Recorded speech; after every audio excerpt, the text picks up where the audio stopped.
So, good morning guys. Today is September 8th, Sunday. It's already 9:30, 9:25 in the morning.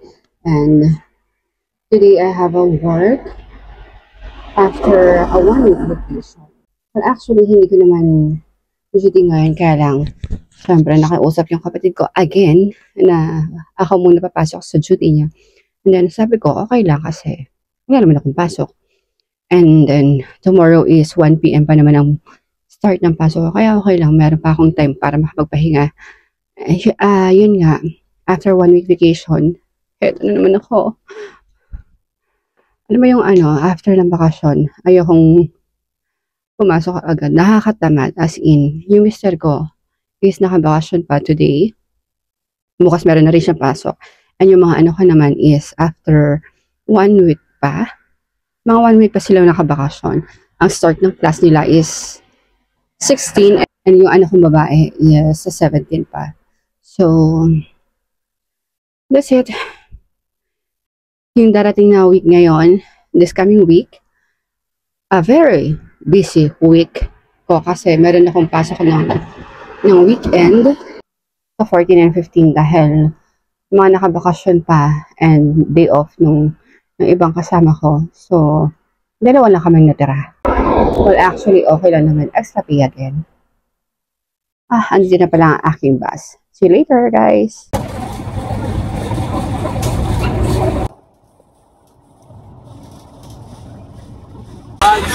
Gusto mo, mama?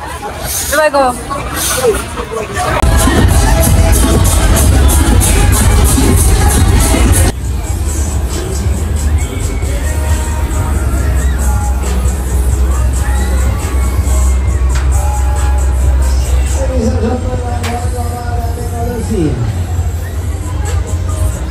Jetzt ist man vorbei in der Windschatten. Jetzt wird hier Downset gefahren. Liste.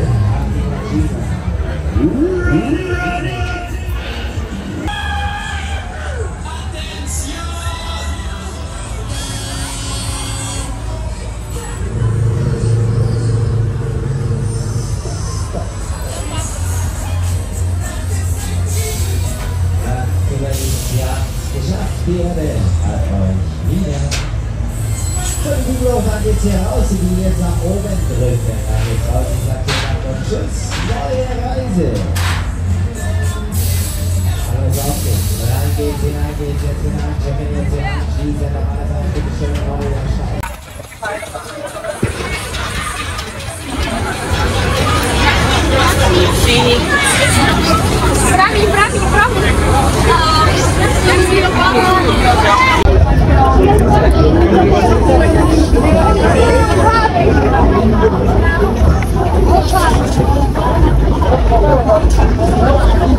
¿Qué pasa?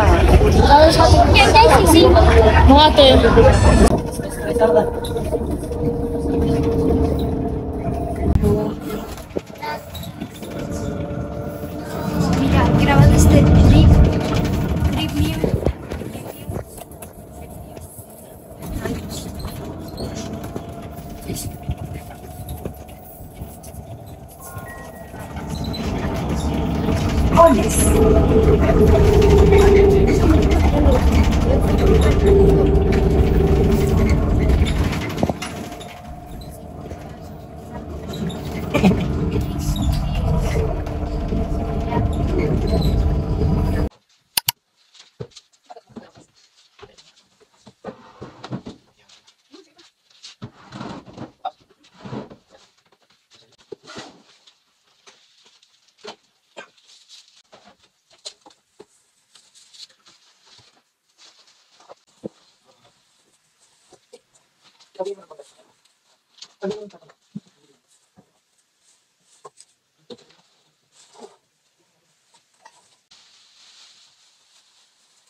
Actually, maulan na hapon. Pero, hindi naman siya malamig today. Sakto lang. Ewan ko bakit ako nag-jacket. Kasi lahat na nakikita ko naka-jacket. Anyway, see you later. And may dumating palang pakete. And kanina, na in-order ko sa Shein. And bubuksan ko mamaya. This package is from Shein. Actually, kararating lang ng Shein na to. In-order ko to August 27 and August 27, I think. And then, kakarating niya lang ngayon. Ilang araw yun? Bumili ako ng photo album kasi dalawang photo album yung binili ko kasi napakarami kong pinaprint na photos. Actually, kulang pa to eh. Nasa 500 photos lang yan. Basta meron pa dun sa likod. Tingnan mo. Ito. And actually, dalawa siya. Este me gusta. Es lo mismo, ¿no? No. No. Este de Van Gogh. Sí, los dos. Ito. And this one. Ano to? Es un regalo para mí. Ah! Organizer. Para sa mga basura. Bolsa na basura. Tapos, ito para sa mga halaman. And this one. Ito pala, bumili ko nito para hindi na ako maglagay ng pako. Instead na pako, ito na lang. Parang ididikit lang siya. Teka ko sa ito eh. Tatanggalin mo lang itong plastic. Para hindi na siya butasan yung pared. Yung dingding, I mean. Yung sa mga halaman, para mapagsama-sama. Kapag meron kang halaman na, maraming sanga. Ito rin pala. Sa halaman din to. Actually, yun lang. Ay, meron pa ba? Organizer rin pala to. And ito yung hinihintay ko. Actually, bumili ako ng frame. Tapos, ilalagay ko to. No, es que lo voy a cambiar lo que estabas en el foto. Mira, eso está más bonito. Mira, ¿lo ves? ¡Hala, qué chulo! Look. Ang ganda, di ba? Son todos iguales. No. ¿Sí?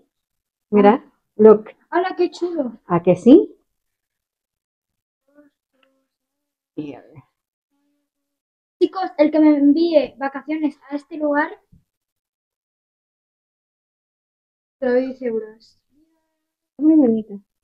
Ate, kunin mo yung frame sa kwarto. Let's change it. And papalitan ko yung nakalagay sa ¿Los tres frame. o solo uno? Los tres.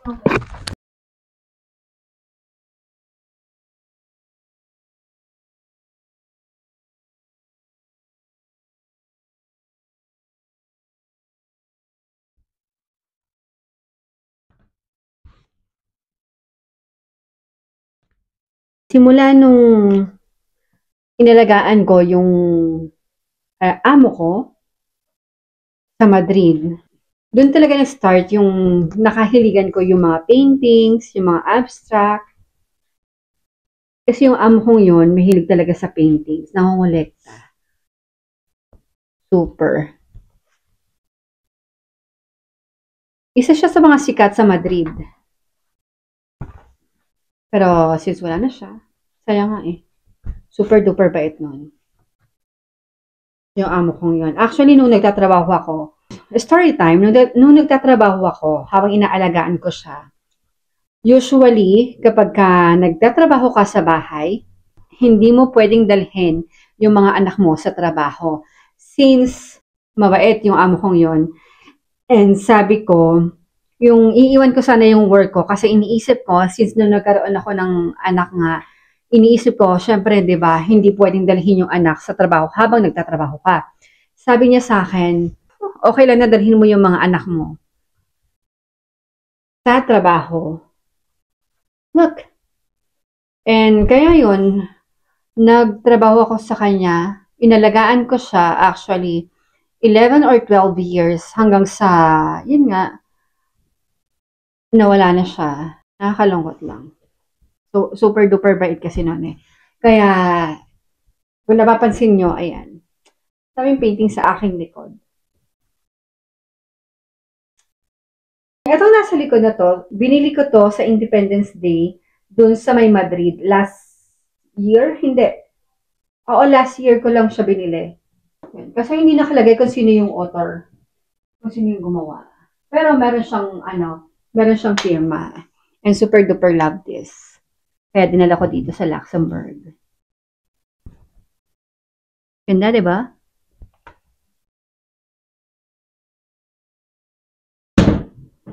And yung sa mga pictures, i-organize ko muna siya bago ko ilagay dito sa photo album. Kasi, i-organize ko siya by year. Ayoko kasing ilagay lang yung mga picture ng hindi naka-organize. Alam mo yun? Actually, super love this. Ang ganda niya. Collect memories and record beautiful things. This one. Siguro kapag may time ako. This week. Actually, this week, super duper busy ko kasi meron akong work hanggang weekend, hanggang Sunday. It's my extra work whole day from 8 to 9. Siguro by next week, maayos ko na yung mga picture. Sa tingin ko, mas okay kapag magkakalapit sila, no?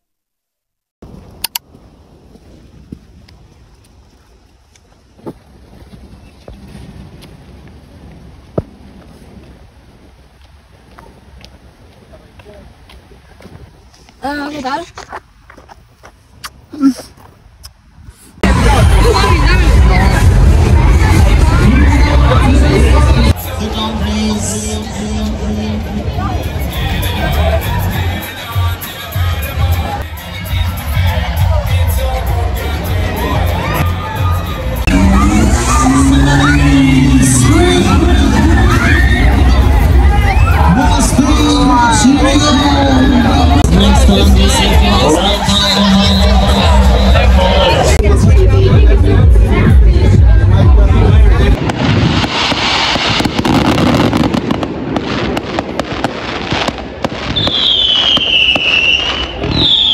JC! Prepárate ya tus cosas primero. Get your notebooks.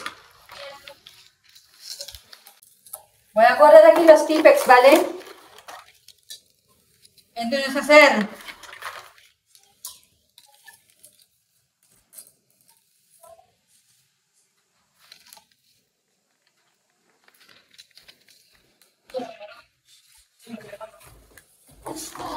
No, guárdalo ya en tu mochila. Todos los bolis están aquí, ¿vale? Y los Tipex.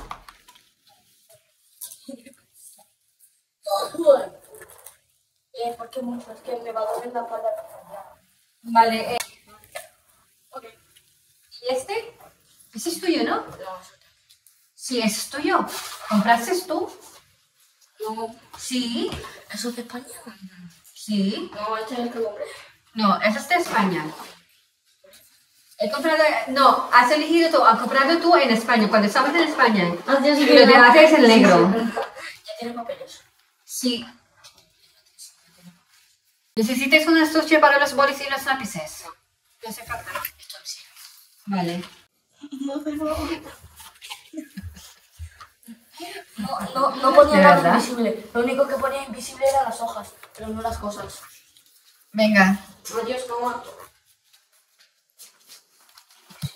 Lávate los dientes ya. Eso es que me está dando. Pregúntaselo antes si necesita esto. Antes necesitas la cosa de los pinceles. Este. Tú me dijiste un día que vas a llevar eso a Luxemburgo. Así está. Lávate los dientes y déjalo los móviles ahí, en la cama.